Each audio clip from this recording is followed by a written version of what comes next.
Hi there, this is Rishabh and I welcome you to the Pythonverse series. We are at video number 20 and in this video we are going to talk about a very powerful feature of the Python programming language, and this feature is called as modules. Now what are modules? As you can see on the screen, module is a file. It's simply a file that contains Python definitions and Python statements. But then what is it that makes these modules a very powerful feature of the language of Python or any other language? Well, modules are the backbone of reusability of the modular code. So what we mean by modular code, so we can separate the complex code into different modules which are similar enough, and in this way we can reuse them in multiple different projects. So well, yes, a module actually is nothing, but the way it is used, like it basically brings power to the programming language. So yeah, these definitions and statements can be used in other Python files or scripts by using the import statement, and that is what we are going to see in this video. So yeah, briefly there are 4 points which we are going to discuss: why modules are useful in Python programming, then how to create your own modules, that is again something very powerful, how to use modules from other Python developers, so the modules which are not written by us, we still want to use them, how exactly we can do that, and then some real world examples, of course. So first of all, the most important thing, why are modules useful? So they, as I discussed before also, they allow you to organize your code into logical and reusable components. Then you can break down your code into smaller, more manageable pieces, making it more maintainable, and of course I think more human readable also. Then easier to debug and test. If your code is divided into different separate modules, then it is very easy to figure out what is going wrong, and we can focus on that specific module rather than getting confused about looking at a big file.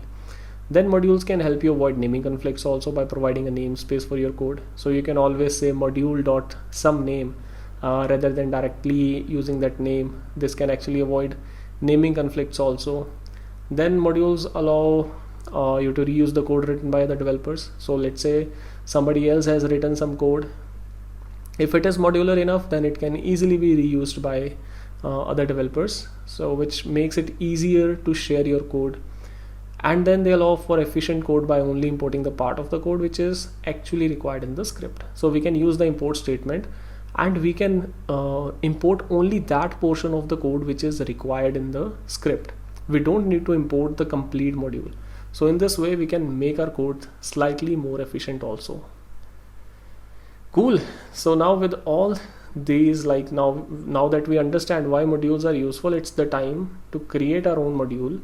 And the best part here is that creating your own module is very simple. We have been doing this ever since we started writing the Python scripts. Any .py file which has some statements, which has some definitions, which in basic language means variables, classes and functions, it is a valid Python module. So there are just these 2 steps. We have to create a file with the extension .py, and then we have to add some variables, classes and functions to it. So yes, let's just get going. Let us just create a very simple module, and yeah, so let's create a new file. Let us just name a simple underscore module.py, or let's just make it even simpler. Let's call it simple.py. Right now let's have 3 things here. First of all, a variable simple, which has a value of 10, just a random variable with value 10.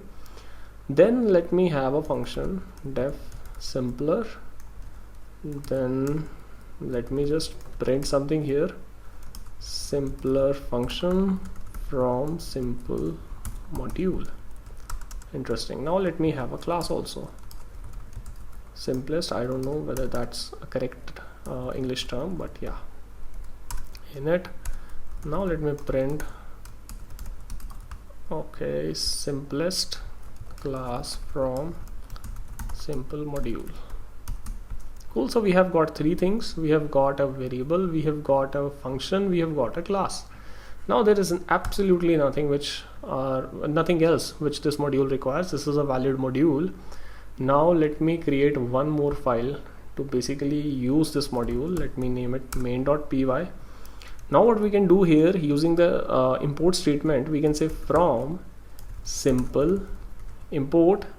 We can either simply import simple only, so import simple, right? Now let me just try to run main file, so Python video 20, and then this is main.py. No error. What it means is that this is perfectly fine. Now let us just try to print the variable from the simple module. So simple.simple is the variable. Let us just see. Yep, so 10 has been printed. Now let us just try to call the function from the simple module, which is simpler, and let's see what happens. So let me run the code again. It says simpler function from simple module.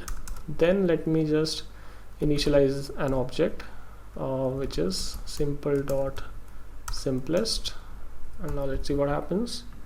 So here also simplest class from simple module. So as you can see that we can define some functions, some variables, some classes in the module, then we can import that module in a different script or a different file, and we can use all the functionality from that specific module. Now this idea is very, very powerful, and in future we are going to use it a lot in all the real world applications which you are going to build. You will be utilizing this idea a lot, so get used to this. Then going back to our introductions and definitions, well, we have seen this, how we can use a module in a script. Then comes the next thing, using modules written by other devs. So here we have two examples. One is a built-in module. So there are so many modules which are actually built into the language itself, meaning that they are already available to you because you have the Python programming language installed. So time is one such module. Let me just show you how we can utilize this.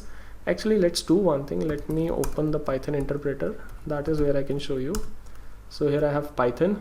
Now I can simply say import time, right?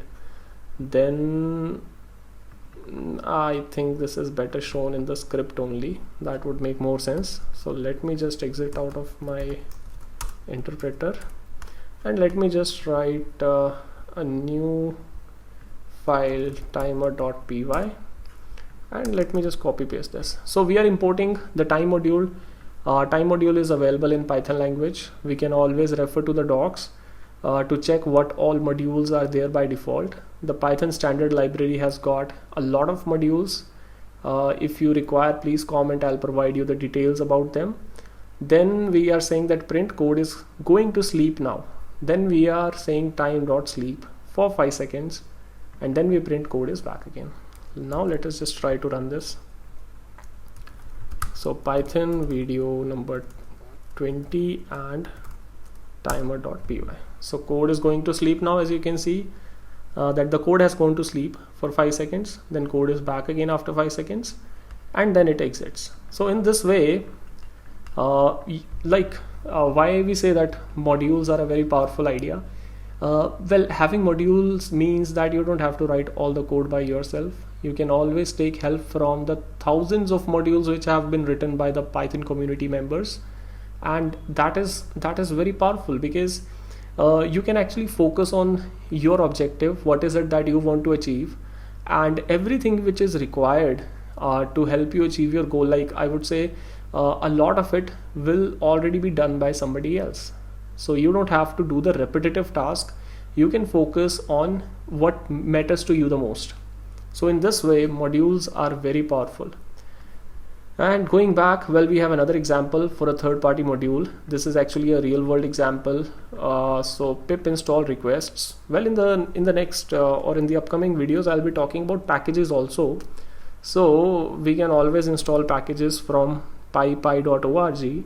So let me go ahead and install requests while we are talking. So yeah, cool. It was quite fast. Yeah.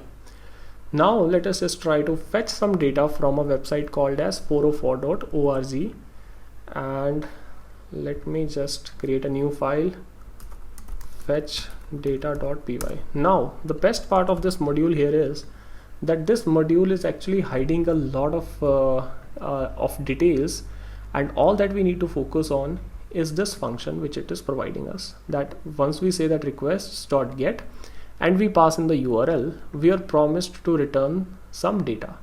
What exactly is this data? We will see right away. So let me just go ahead and type Python, then video number is 20, then fetch data.py. So it's executing. So it says response is 200, right? So let me just try to print data.text. I'm not sure this is the correct way of doing it, but let me go ahead and do it. Okay, yes, interesting. So we can see that the HTML code of this site has been printed, which means that like we have absolutely no idea how exactly is it making the connection with the website, how exactly is it doing the stuff under the hood, but all that we are concerned about is that we need to get the data, and this module helps us to get that data.